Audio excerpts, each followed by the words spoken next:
Qué gusto saludarles en este nuevo episodio de Conversando con Anabela Cardona, su servidora Anabela Cardona, y hoy tengo un invitado de lujo que es el licenciado Walter Eugenio Mazariegos Culpatán, quien se desempeña como juez de Tribunal de Sentencia de Mayor Riesgo. ¿Y por qué tengo un invitado que es juez de Tribunal de Sentencia de Mayor Riesgo? Porque hoy vamos a hablar precisamente de la competencia de los juzgados de mayor riesgo. Bienvenido, licenciado Walter. Muchas gracias, doctora, por la invitación a este espacio en el cual pues podemos desenvolvernos un poco y más por el tema de la experiencia que pues humildemente tengo el agrado de informarle que tengo 4 años de formar parte de los tribunales de mayor riesgo de Guatemala. Muchas gracias, licenciado. Es un honor contar con su presencia. Vamos a ir comentando precisamente en relación a la ley de competencia penal de procesos de mayor riesgo para que todos ustedes puedan ir conociendo esta ley, porque muchas veces escuchamos, sí, pero es que este proceso está en un juzgado o en un tribunal de mayor riesgo, pero lo que muchas veces no sabemos es cómo es que ese proceso llegó ahí, porque esta competencia de mayor riesgo rompe con las reglas tradicionales de lo que nosotros conocemos en cuanto a competencia por razón de materia, de territorio, entre otras, porque esta es una competencia muy específica y es bien importante también tener presente que juzgados y tribunales de mayor riesgo existen acá en la capital, todos están en torre de tribunales y también contamos con un juzgado y un tribunal en la ciudad de Quetzaltenango. Son los únicos dos departamentos donde tenemos estos juzgados y tribunales de mayor riesgo. Y ahora les vamos a ir contando precisamente las razones por las cuales se da la necesidad de crear estos juzgados y tribunales y qué es lo que conocen. Licenciado Walter, en relación a esta competencia de mayor riesgo, muchas veces escuchamos comentarios de personas que no están de acuerdo con estos juzgados y tribunales. Por supuesto, respetamos esa opinión, pero ¿qué es lo que usted ha escuchado? ¿Qué nos puede compartir en torno a esto? Porque sabemos pues que existen precisamente la creación de los mismos tiene un fundamento legal, pero conversemos en relación a esto para que la población también pueda enterarse, porque muchas veces solo escuchamos, reitero, que es mayor riesgo, pero desconocemos. Pues para esto también es preciso hablar de algunos que han escrito sobre cómo vemos el tiempo. Y el tiempo posiblemente estamos acostumbrados a verlo de manera lineal, el pasado, el media y moderna, contemporánea. Es así que si nosotros revisamos a nivel internacional, se procuran procesos hasta en ausencia, se procuran hoy en día procesos que son con jueces, con ciertas condiciones para que no sean vistos por los procesados, que para este sistema procesal que tenemos nosotros en Guatemala sería inaudito, digamos, sería una descomposición para no quiero decir un excesivo positivismo, porque tampoco hay que bañarnos en estas dos aguas de naturaleza y positivización, sino que es un derecho como puedo llamarlo, como un universo el derecho. Y entonces esto acá, pues cuando se empezó a funcionar, pues yo no estaba en esos tribunales, porque esto es, tomando las palabras de Francis Bacon, es necesario revisar la historia, también es necesario evaluar la ciencia, la filosofía y por último la imaginación que tenemos todos los sujetos para poder resolver un evento que se nos presenta. Entonces, en este caso, pues el creer que pues, nuestra constitución enmarca que no pueden haber tribunales de fuero especial. Entonces, el elemento primordial ahorita sería de verificar la historia de Guatemala, ¿verdad? Entonces, en ese planteamiento de la historia y también el lenguaje, porque no precisamente inició con procesos de mayor riesgo. hubieron procesos Antes se de llamaban de alto alto impacto, impacto. empezaron así como de alto Ajá. impacto, según recuerdo. Sí, y eso pues generó en la sociedad pues bastante desasosiego o no estar en un sistema jurídico que nos dé seguridad, porque esta es parte importante del deber del Estado. Ahí dice libertad, igualdad y también seguridad jurídica. Pero ahora, ¿cómo entendemos el derecho y cómo hacemos ingresar esa facultad de la Corte Suprema de Justicia de crear estos tribunales? Que si en lo que vamos continuando en el discurso, vamos a darnos cuenta que no es una creación per se de la nada, sino que es una transformación que se tiene por medio de los acontecimientos que se dan en un panorama tan conflictivo como el que vivía Guatemala antes de los 2000. Sí, y ya el licenciado Walter les comentó que él tiene 4 años de ser juez de Tribunal de Sentencia de Mayor Riesgo y pues ustedes ya también conocen parte de mi hoja de vida. Yo fui durante 9 años magistrada de la Sala Primera de la Corte de Apelaciones del ramo penal de procesos de mayor riesgo y extinción de dominio. Entonces, durante 9 años vi toda la vía recursiva precisamente en relación a este tema de mayor riesgo y por esa razón es que siempre me gusta que les podamos compartir desde la experiencia, porque las leyes ustedes las tienen, pero no es lo mismo que lo podamos compartir desde la experiencia de lo que nosotros hemos vivido, porque también en mayor riesgo tiene un aspecto bien interesante, es que mucho caso de los que llega ahí, si no es que la mayoría, se vuelven casos muy mediáticos. Sin embargo, no es ese el factor que debe determinar qué casos son los que van a mayor riesgo. Cuando nosotros hablamos de esta competencia de mayor riesgo, existe la ley de competencia penal en procesos de mayor riesgo y este es el decreto número 21-2009 del Congreso de la República, que es el que da vida a estos juzgados y tribunales de mayor riesgo que nosotros conocemos ahora, pero que es importante también que tengamos presente qué presupuestos se necesitan para que un caso sea conocido en mayor riesgo. Y acá nos va a comentar el licenciado Walter precisamente esos presupuestos, porque no es simplemente porque queremos que este caso se vaya a mayor riesgo, sino que hay circunstancias específicas que vamos a conversar en este momento con ustedes y también les vamos a compartir, yo les voy a compartir un caso que pude ver en apelación, que cuando uno de esos casos dice realmente se justifica la existencia de estos juzgados y tribunales. Compartámosle aquí a nuestra audiencia, licenciado, esos presupuestos tan importantes que se necesitan para que un proceso sea conocido en mayor riesgo. Bueno, uno de los principales es como, hace poco estuve en un conversatorio en el que se habló sobre la paz de Westfalia y me llamó la atención en cómo fue que se organizó los estados-nación, que posiblemente hoy se habla de una globalización y una soberanía, pero para no solo como un toque que podríamos revisar también, porque este decreto tiene su espíritu y el espíritu es que hay un deber del Estado. ¿Y cuál es el deber del Estado? Esa libertad, la justicia, la seguridad.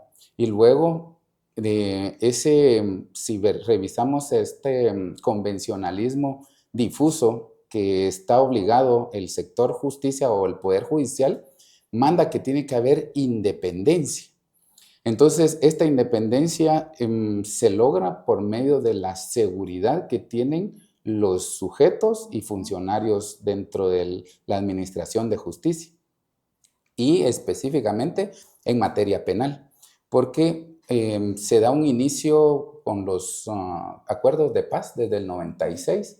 Hay un acuerdo global para lograr que los niveles de... Hay una figura que se llaman los SIACs, estas formaciones que se dan del crimen dentro del mismo Estado. Entonces, eso fue dando como la base para que se crearan los primeros que hablábamos, que era de alto impacto. y luego pues no se inicia aquí en Guatemala porque posiblemente todos creemos que nace en el centro, pero la periferia tiene mucho, mucho que ver, y en este caso Quetzaltenango y Chiquimula fueron uno de los, como de los impulsadores de esta justicia un tanto especializada. Y esta justicia especializada manda que la Corte Suprema de Justicia sea la encargada de verificar, pero si vemos acá dice este decreto. Es que recordémosle a nuestra audiencia, licenciado, que acá hay un tema bien importante y es esa seguridad de los sujetos procesales, que es como el primer presupuesto de lo que se está tratando de tutelar para que los casos sean conocidos en estos juzgados de mayor riesgo.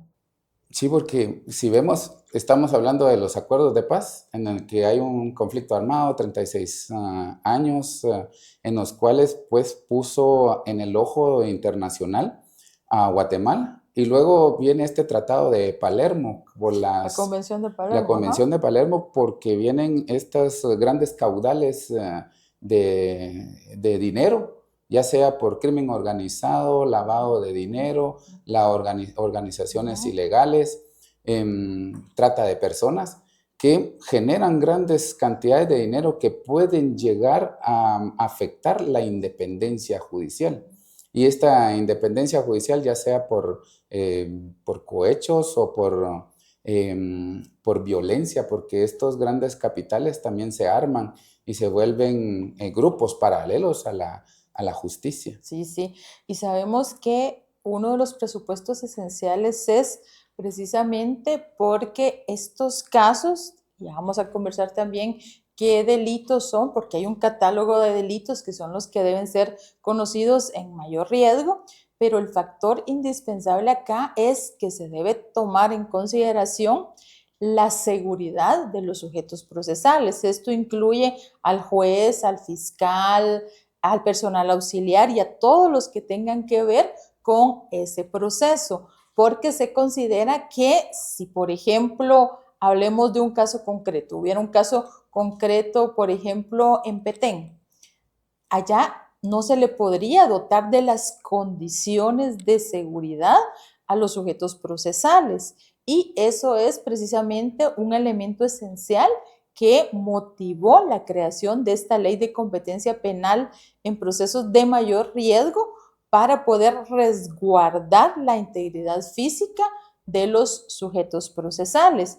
Y esto va en congruencia precisamente con este tema de la independencia judicial que comenta el licenciado Walter, porque les comento, yo tuve un caso de los muchos que tuve, pero este me llamó mucho la atención porque había un colaborador eficaz, y ese colaborador eficaz, cuando declara, hizo referencia a que en el departamento donde se estaba sustanciando ese caso, pues ya se había hablado con determinadas personas del sector justicia, y si ese caso se hubiera quedado allá, lo más seguro es que hubiera sido un caso que hubiera quedado en la impunidad, porque ya a nivel local se habían hecho ciertos arreglos para que el caso no prosperara. Mientras que cuando se logra que ese caso sea traído a competencia de mayor riesgo, eso fue lo mejor, porque se logró que ya en competencia de mayor riesgo se pudiera aplicar la justicia. Acá no vamos a hablar ni de condena ni de absolución, porque recordemos que independientemente del tribunal que sea o juzgado, se tiene que respetar el debido proceso, se tiene que respetar el derecho de defensa, se tiene que respetar el contradictorio, porque van a ser las pruebas las que van a permitir que se pueda establecer si una persona es responsable o no de la comisión de un delito. Pero lo que sí necesitamos es que sean jueces y magistrados que sean independientes, porque esa independencia es la que nos va a permitir creer en esa anhelada justicia que todos queremos, y que se aplique la ley como debe ser. Y reitero, este es uno de los aspectos más relevantes, la seguridad que debe generarse para todos los sujetos procesales, porque incluso, comentémosle a nuestra audiencia, licenciado, en cuanto a los juzgados y tribunales, yo he visto que en varios de estos juzgados incluso tienen carceleta ahí adentro de la sala de audiencias. Sí, es una parte que nos llama hacia la humanización de cómo es que se ha instaurado sistemáticamente que los sujetos que se lleven a un proceso de mayor riesgo tengan que tomarse esas medidas tan drásticas y posiblemente que en otro transcurso del tiempo ya puedan ser superadas porque pues este orden que se maneja, primero la obligación del Estado, luego la independencia judicial, la Convención de Palermo, luego eliminar que todos los procesos o todos los casos sean llevados a cualquier departamento de Guatemala, sino que concentrarlos en un solo lugar, eso debe llevar hacia un lenguaje. El lenguaje es, como te decía, procesos de alto impacto, procesos de mayor riesgo. Hoy nosotros podemos tener un discurso de decir procesos complejos, por la complejidad del evento que se dio o en el momento que se está conociendo, porque pudo haber sucedido hace 20 o 30 años y hoy lo estamos conociendo bajo la tecnología o bajo el escrutinio del ojo actual, que puede causar ciertos dilemas éticos. Y entonces el tema de la carceleta, personalmente sí me llama mucho la atención porque luego de la cuestión de Palermo, luego también de derecho internacional humanitario, la intervención de la llamada Comisión contra la Impunidad, la CICIG, que dentro de sus actividades tenía tanto la conformación o transformación del sector justicia. Y entonces eso al imaginario social manda inmediatamente un juicio, que si vas a mayor riesgo, pues ya hay una criminalización inmediata para el sujeto, como decías, todo tiene que ser llevado a un debido proceso. Y como no hay otro proceso en mayor riesgo, solo hay una competencia, pero el proceso, las garantías tienen que ser las mismas. Es el mismo proceso que todos conocemos, que se encuentra regulado en el Código Procesal Penal, el proceso común que nosotros conocemos. Entonces, esa es una circunstancia bien importante y sí, yo nunca he compartido eso de que estén esas carceletas ahí, pero pues en la vida real eso sucede y es lo que siempre les digo, a nosotros nos gusta compartirles desde la vivencia, desde la vida real, desde lo que vemos en la práctica cotidiana para que ustedes puedan saberlo. Y otra cosa importante es cómo se genera esta competencia, porque no es simplemente porque yo quiero que sea de mayor riesgo. Esta competencia, algo importante es que se genera a solicitud del fiscal general. Y el fiscal general hace esa solicitud a la Corte Suprema de Justicia y esta solicitud es resuelta por Cámara Penal de la Corte Suprema de Justicia. Es así como en una audiencia donde se convoca a todos los sujetos procesales que puedan haber en un caso concreto, ahí es donde se discute y cada quien presenta sus argumentos en relación a las razones por las cuales considera que ese proceso debe ser conocido en competencia de mayor riesgo. Pero acá lo importante y lo que es necesario que nos quede claro es que es el fiscal general de la República quien solicita esta competencia. Vemos lo relevante que es que se conozcan estos procesos en competencia de mayor riesgo, porque no es una facultad que tiene cualquiera, ¿verdad? Por supuesto, si un sujeto procesal considera que pueda darse ese presupuesto que deba ser conocido en mayor riesgo, pues tendrá que hacérselo ver al Ministerio Público, ¿verdad? Porque pues aquí está claro que es la fiscal general en el caso actual de nosotros en Guatemala, ¿verdad? Pero el fiscal general que sea el de turno es quien tiene que hacer esa solicitud de esa competencia de mayor riesgo. Y en estos juzgados de mayor riesgo también tenemos otro aspecto relevante y es los delitos que se conocen en mayor riesgo, porque no está diseñado para que cualquier delito sea conocido en competencia de mayor riesgo. Es aquellos casos que realmente son casos muy graves en el sistema de justicia y que por eso mismo podrían generar esas condiciones de inseguridad para los sujetos procesales y qué es lo que precisamente se trata de prevenir y de garantizar esa seguridad. Dentro de los casos más comunes que tú ves, ¿qué casos son los más comunes que tenemos en competencia de mayor riesgo?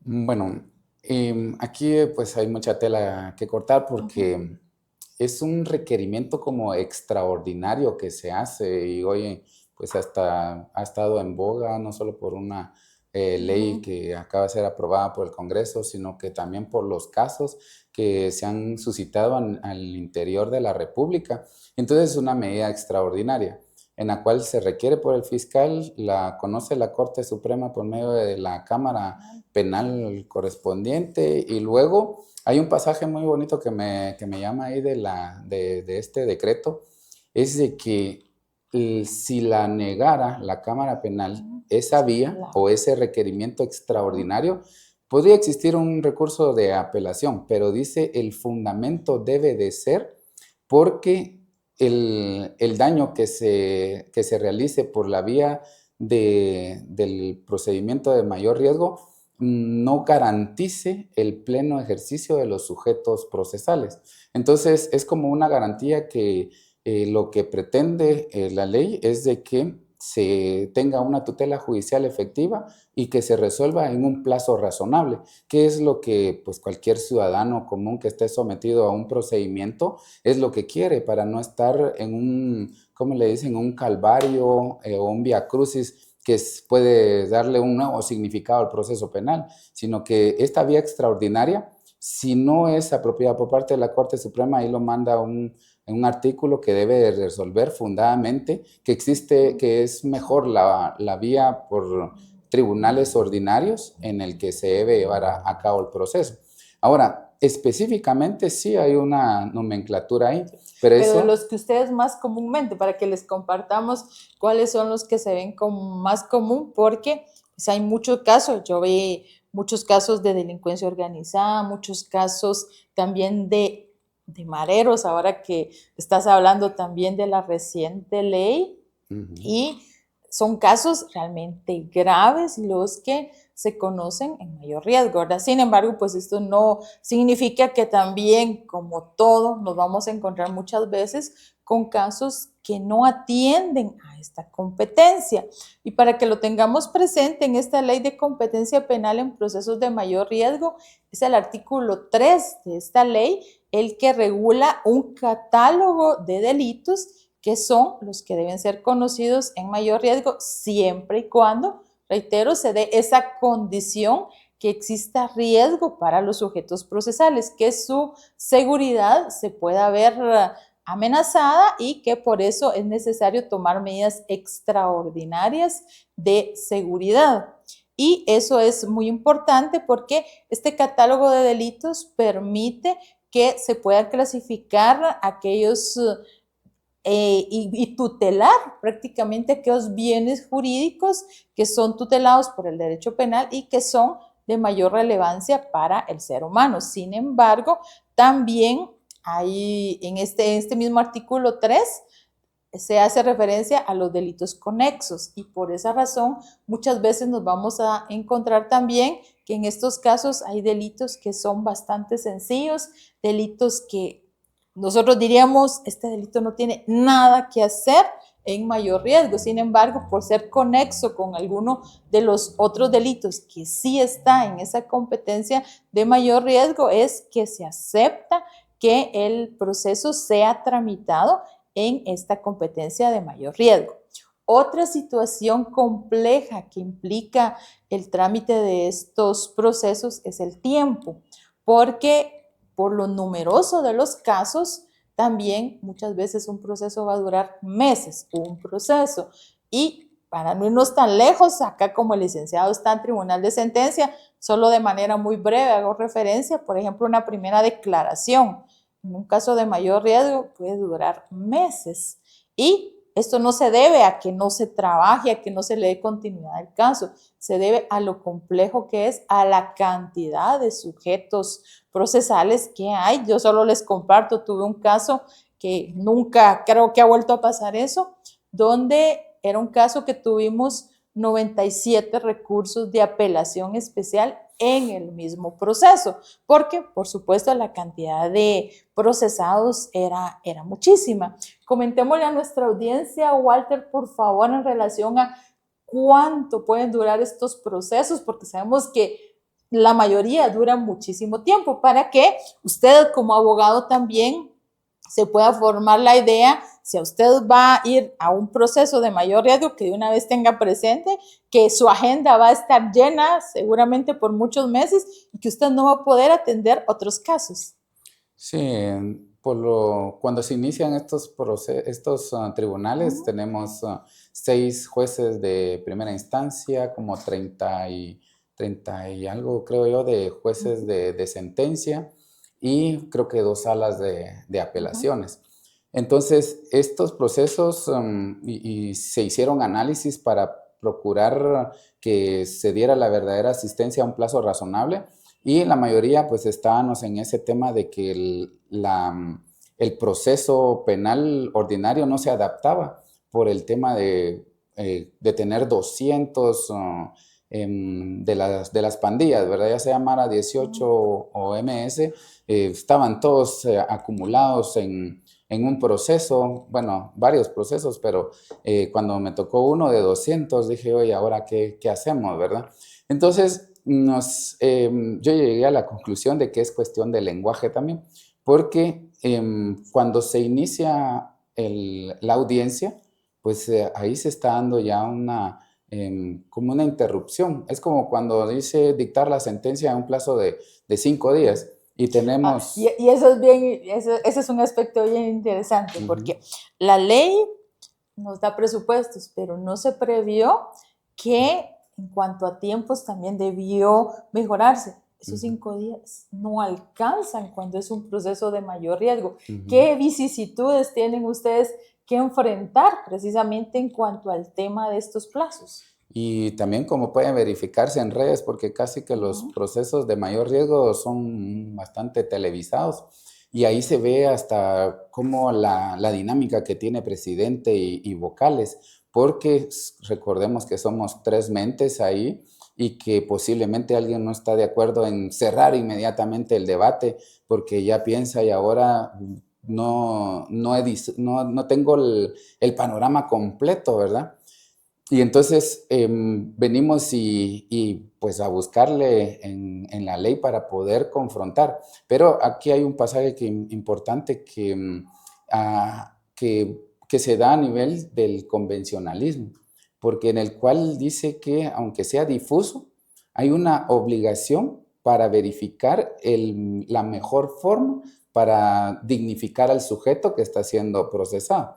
Entonces, si queremos así como muy eficientes en términos de empresa, pues podemos incurrir en error. Pero si queremos en verdad una certeza y que el justiciable se lleve no solo un documento, sino que algo que le señales que efectivamente bajo las normas o bajo las reglas ha sido encontrado absuelto o condenado. Pero hay veces que las premuras lo hacen sentir a él que solo va por un trámite, un mero trámite. Sí. Otro aspecto importante que debemos tomar en cuenta es cuál es el momento para poder solicitar esta competencia de mayor riesgo. Y se puede solicitar, ya dijimos, por el fiscal general desde el inicio de la investigación. O sea, ni siquiera necesitamos tener una persona sujeta a proceso, porque desde el inicio de la investigación, si se considera que se dan esos presupuestos de mayor riesgo para la seguridad de cualquiera de los sujetos procesales, desde ahí se puede solicitar esta competencia. ¿Y hasta qué momento? Va a ser hasta antes del inicio del debate. Una vez iniciado el debate, pues ya no se podría, porque se estaría vulnerando la ley y ese debate tendría que concluirse. Pero lo relevante de este tiempo es que hay que tenerlo claro, que puede ser reitero, desde el inicio de la investigación hasta antes del inicio del debate, que sería el plazo para poder ser solicitada esta competencia en procesos de mayor riesgo. Otra situación importante, ustedes recordarán que cuando en el año 2011, para los que ya tienen sus años como abogados, recordarán que en el año 2011 que se introduce reformas al Código Procesal Penal, se hace ese cambio en cuanto a que hay procesos que ya son conocidos de manera unipersonal y procesos que son conocidos de manera colegiada. Acá en los juzgados de mayor riesgo, todos los procesos se conocen de manera colegiada. Expliquémosle a nuestra audiencia, por favor, Walter, por qué es que todos los procesos de mayor riesgo se conocen de manera colegiada. Y ese es un aspecto bien importante y yo viví esa transición entre cuando todos eran colegiados y ese cambio a que ahora hay unos unipersonales y unos colegiados, y hasta el día de hoy sigo sin compartirla porque la riqueza que tiene, que sean 3 personas las que conozcan un caso, eso definitivamente nunca se va a suplir por un caso que se juzgue de manera unipersonal. Sin embargo, pues lo consideraron, ¿verdad?, privilegiando la cantidad a la calidad, y por eso es que cuando se hace estas reformas, dijo no, que los casos que son un poco más sencillos se conozcan de manera unipersonal. Pero comentémosles, por favor, para que nuestros abogados y toda nuestra audiencia pueda tener la certeza de este aspecto. Bueno, qué buena esta pregunta, porque en el ambiente del derecho, pues lo que debe de regir es la eliminación de la especulación. Porque como si estamos acostumbrados, no sé si hemos visto la película de Matrix o lo que dicen sobre si metemos 3 cerebros en un huacal para que puedan conectarse, ¿verdad? Y entonces aquí es necesario tener 3 conciencias que tengan muy presente qué es el poder o el biopoder o la colonización del otro, para que podamos entender desde mi posición como ser al otro también, que el otro que me puede a mí reconocer ciertas condiciones, pero yo también es como una reciprocidad entre 3 sujetos. Ahora, ¿eso cómo lo llevamos a una sentencia? Porque estamos sumergidos en una lógica formal que todo nos lo lleva a la matemática. Y es muy, muy importante eso, porque ¿cuántas partes puede tener una sentencia? Pero lo primordial es cuando llegamos a obtener toda la orquesta de prueba, ya se terminó, se cierra el debate, y ahora reunirnos secretamente para deliberar. Ahora ahí es donde entra la discusión, pero no solo ahí es donde digamos, es muy bonito pensar que todo va a pasar muy bien, la defensa, el Ministerio Público va a actuar bien, pero en esta figura del poder o biopoder también hay un factor muy importante desde la figura de quien dirige un debate, porque somos entes posiblemente que somos muy, ¿cómo le dijera yo? Muy sensibles, y posiblemente una posición de poder no nos permita ejercitar una verdadera defensa o una actividad desde la fiscalía con contundencia por lo que conlleva un proceso, digamos, de extorsión, o de donde han habido desmembramiento de personas, violaciones, secuestros. Entonces, porque todo llevarlo en un solo papel, creo que no cabe toda la información que sucede en un hecho penal de tanta relevancia. Ahora, los jueces, ¿cómo va a dirigir el debate para que no se le prolongue? Porque si no, va recurso tras recurso. Entonces, aquí es el manejo del lenguaje, para que el lenguaje, los sujetos no vean que van a presentar cualquier tipo de recursos y solo para entorpecer, porque esta es parte también de lo que ha limitado, que es un litigio malicioso, un litigio para causar que esto se prolongue en el tiempo y luego las circunstancias cambian. Bueno, ahora para aterrizar en el tema de la sentencia, pues cuando ya está uno en la deliberación, pues tiene que estar consciente plenamente de lo que su opinión merece, porque luego también está la posibilidad del voto. que Del posiblemente voto no, razonado, ajá, el sí, voto razonado, claro, concurrente o porque no decidente. necesariamente sabemos que el tribunal muchas veces no va a estar de acuerdo todos en el sentido del fallo, ¿verdad? Porque, y ahí viene esa riqueza que decía cuando conocen un caso tres jueces, porque esto permite que si uno de los jueces no está de acuerdo con la decisión, se pueda razonar su voto. Y efectivamente, como acá nos lo comenta el licenciado Walter, tenemos tanto voto disidente como voto concurrente. Expliquémosle también a nuestra audiencia en qué consiste cada uno de estos votos, porque escuchamos mucho el voto razonado, pero expliquemos que son dos clases de voto razonado y créanme que esto es bastante común. Yo en las apelaciones especiales veía muchos casos que tenían voto razonado y ese voto razonado, por supuesto, debe ser analizado porque en muchos casos es precisamente parte del argumento de esos motivos de apelación especial.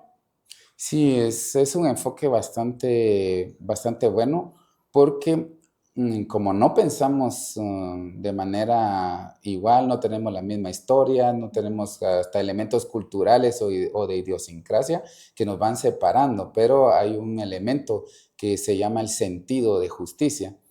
Entonces, cuando se da este panorama de emitir la sentencia, es un tanto difícil porque son procesos complejos. Entonces, como una especie es voto razonado, ¿verdad? Ahí ya, pues emitís tu juicio por el cual no estás de acuerdo por el sentido de la sentencia, pero también cómo vamos a verificar de manera inmediata si la valoración, yo estoy de acuerdo en la valoración de la prueba, porque se tiene, imagínense que se cierra el debate, se reúne para la deliberación e inmediatamente después se tiene que emitir el fallo.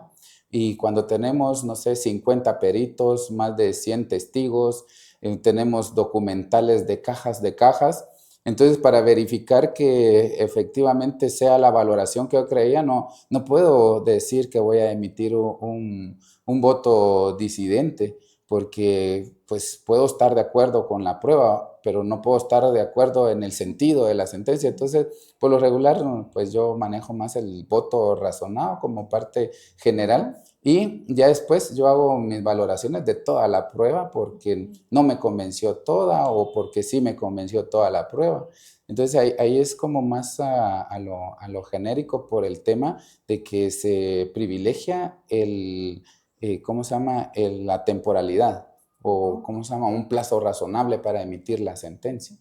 Sí, y ese voto razonado pues se da en todos los órganos colegiados, ¿verdad? En las salas de corte de apelaciones también existe ese voto razonado, en la Corte Suprema de Justicia existe ese voto razonado, en la Corte de Constitucionalidad también, cuando no se está de acuerdo, ¿verdad? Muchas veces es en el sentido del fallo y otras veces sí se está de acuerdo con el sentido del fallo, pero no con el argumento por el cual se llegó a esa decisión. Y esto ayuda mucho porque recordemos que los jueces y magistrados deben ser independientes, entonces no están obligados a pensar de la misma manera. Pero usted también puede preguntarse, ¿y qué sucede si considero que ese proceso que está en mayor riesgo no es competencia de mayor riesgo?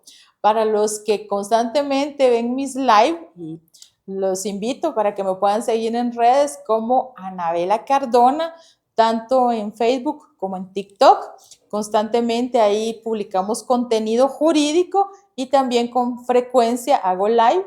En el más reciente hablamos precisamente de la cuestión de competencia que regula el Código Procesal Penal. Y si se diera alguna circunstancia de estas que usted considera que, por ejemplo, acá le voy a compartir desde la experiencia, que usted considera que alguno de los casos que está en mayor riesgo y que usted, por ejemplo, sea el abogado defensor y usted diga, pero este proceso no tendría por qué estar en mayor riesgo. Yo advierto que no se dan esos presupuestos legales para que sea competencia de mayor riesgo. ¿Y qué hacer? Entonces usted puede plantear una cuestión de competencia por declinatoria, si fuera el caso que usted considera que no es competente, con fundamento precisamente en el Código Procesal Penal, para que usted lo tenga presente y también los invito a que vean mi live, ahí siempre les estoy compartiendo este contenido que sabemos que es de utilidad y se los compartimos desde la práctica.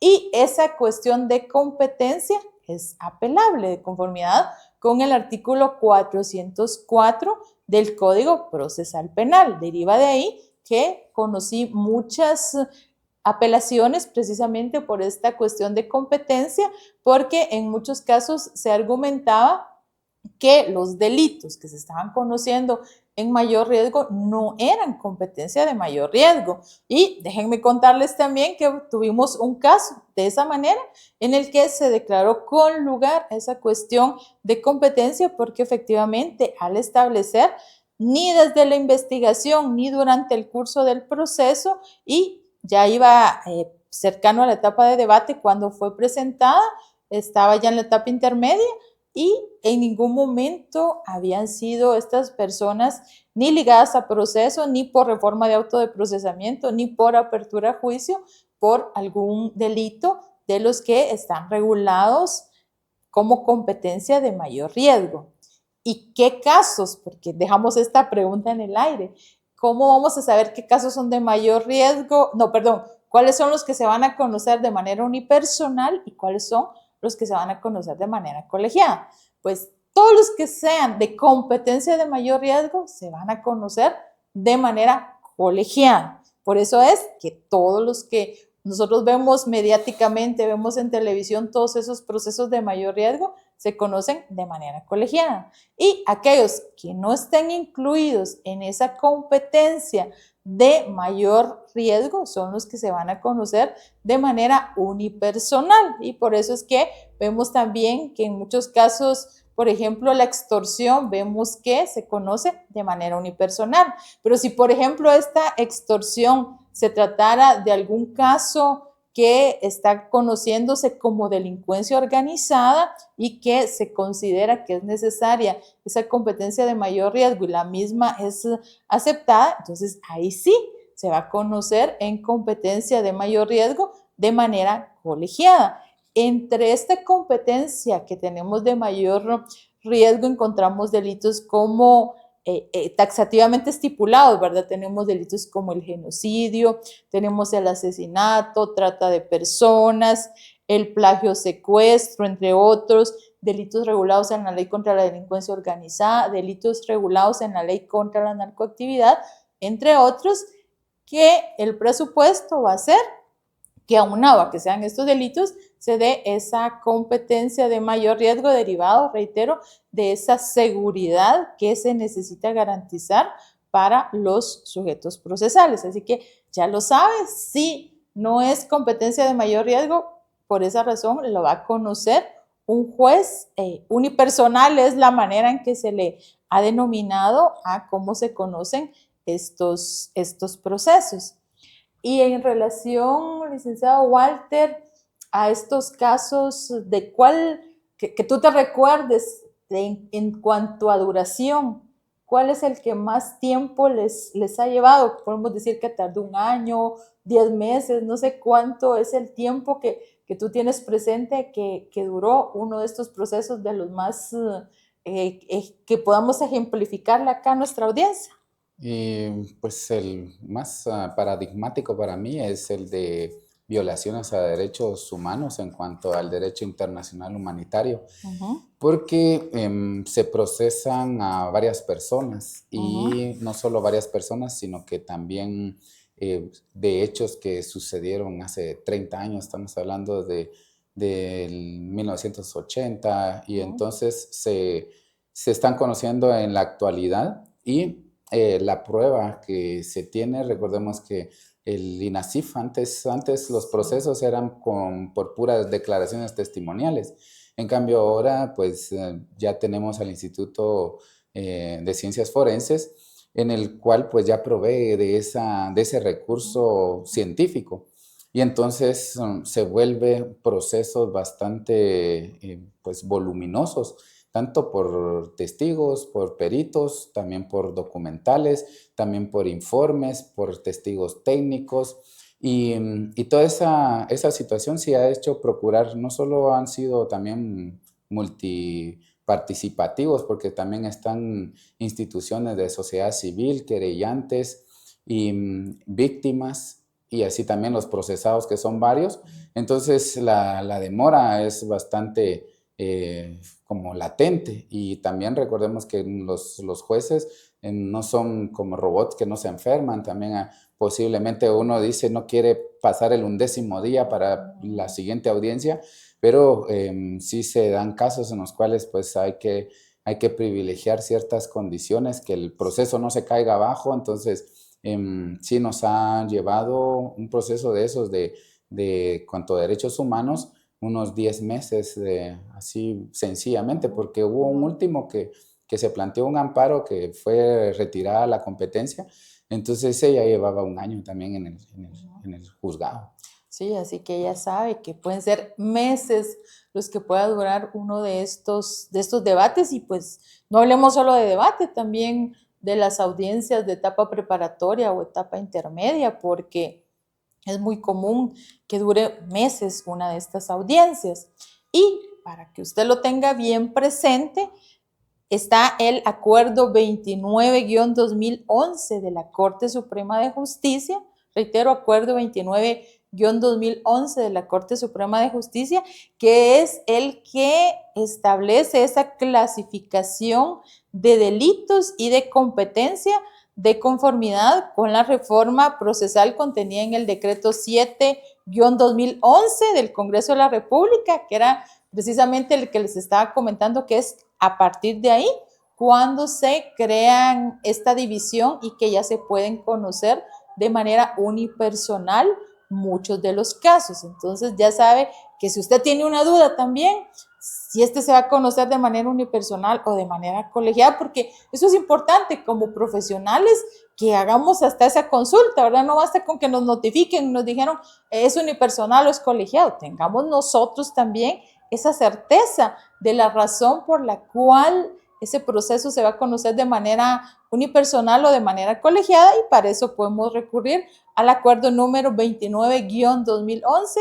de la Corte Suprema de Justicia, que es el que establece esta clasificación, y ahí podemos nosotros verificarlo para que lo podamos tener siempre presente.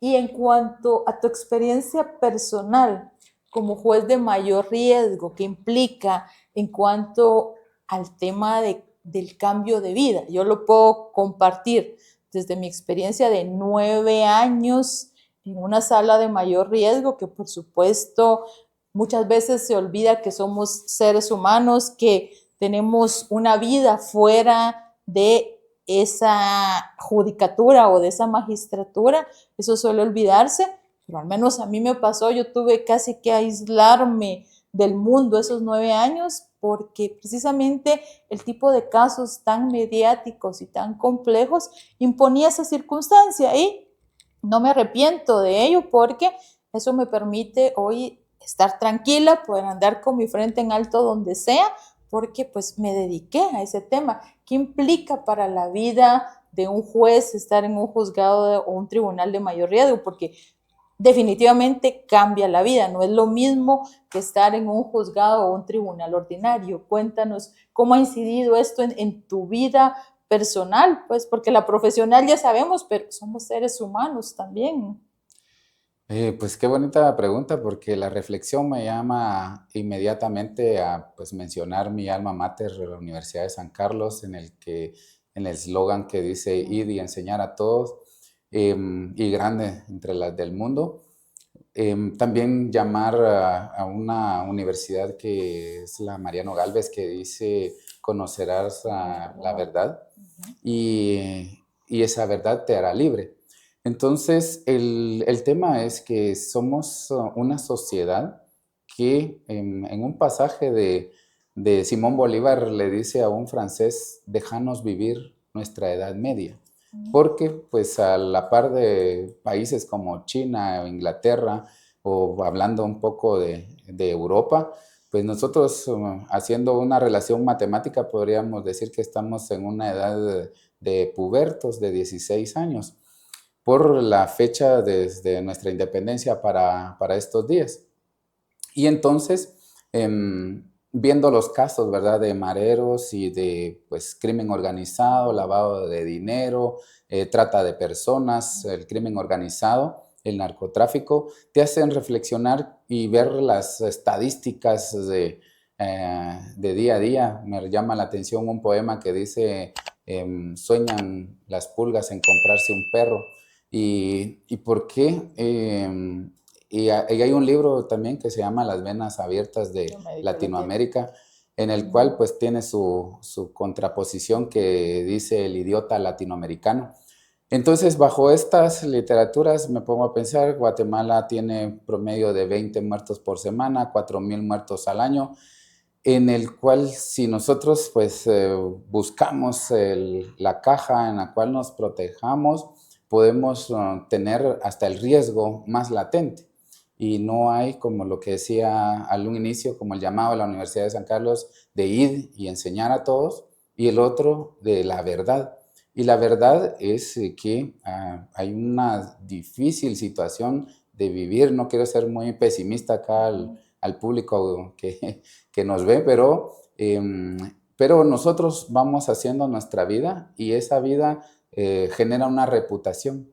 Y esa reputación va a procurar hacia que tu círculo se convierta en tu máxima protección, tu círculo en el cual pues te desarrollas. Llegó el punto en el que egresar de San Carlos me puso en una posición de mi círculo de abogados y ahora ser parte del organismo judicial, un círculo de jueces. Y entonces, pues poco a poco te generas tu reputación y por lo mismo te generas tu seguridad personal, que no se le puede pues depositar a un tercero porque también es su propio mundo, ¿verdad? Sí, sí. Entonces Sí, eso. sí, pero definitivamente implica un cambio radical de vida, ¿verdad? Por las mismas condiciones de seguridad, que son las que es el espíritu de la ley, proveer de esas condiciones de seguridad y pues también comentarles que actualmente tenemos en la ciudad capital 4 juzgados de mayor riesgo, que son juzgado de mayor riesgo A, B, C y D.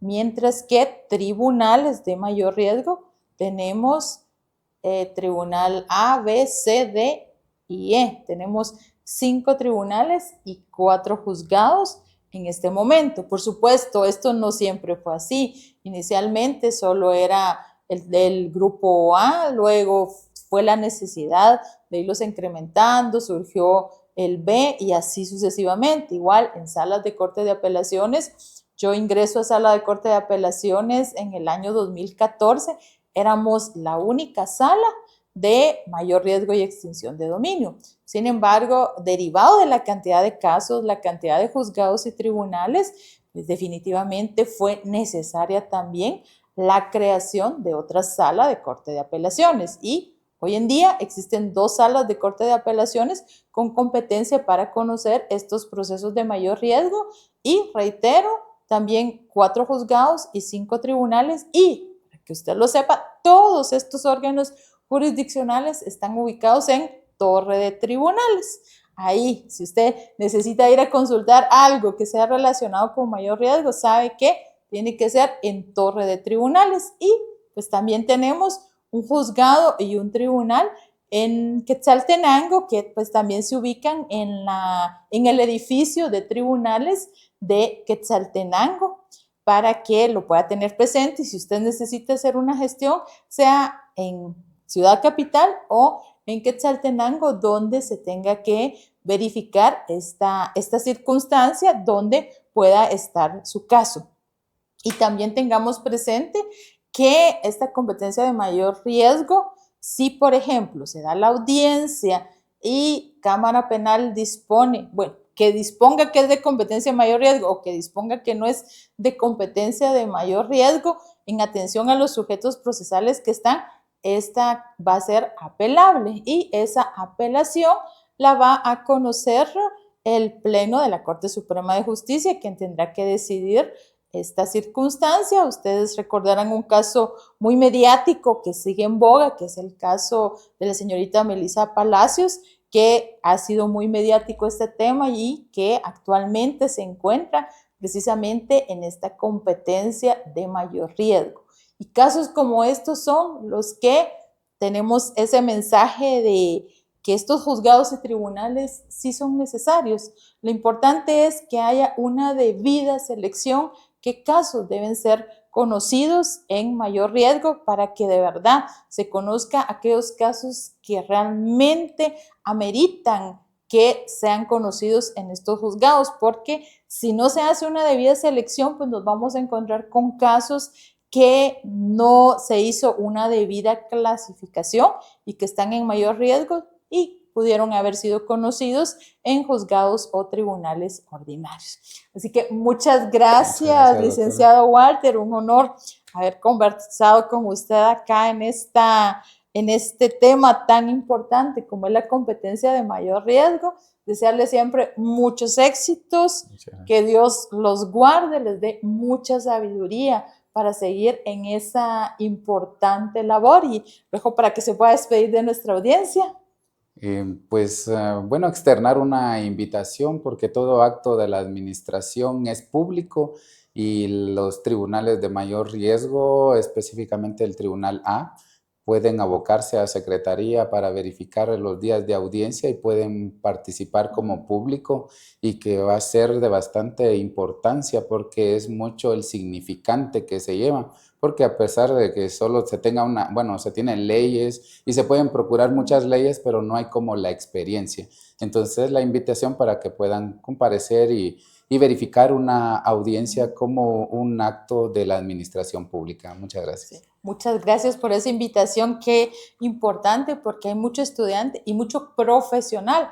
Hay mucho abogado recién graduado y mucho abogado que se graduó hace muchos años, pero que no tiene esta experiencia en debate. Así que ya saben, ahí tienen ya la invitación del licenciado, se abocan ustedes a comisaría, hacen su manifestación, porque recordemos que el debate es debate oral y público y es muy bueno porque lo podemos conversar, pero no es como poder ir, presenciar un debate y saber todas las incidencias que esto implica.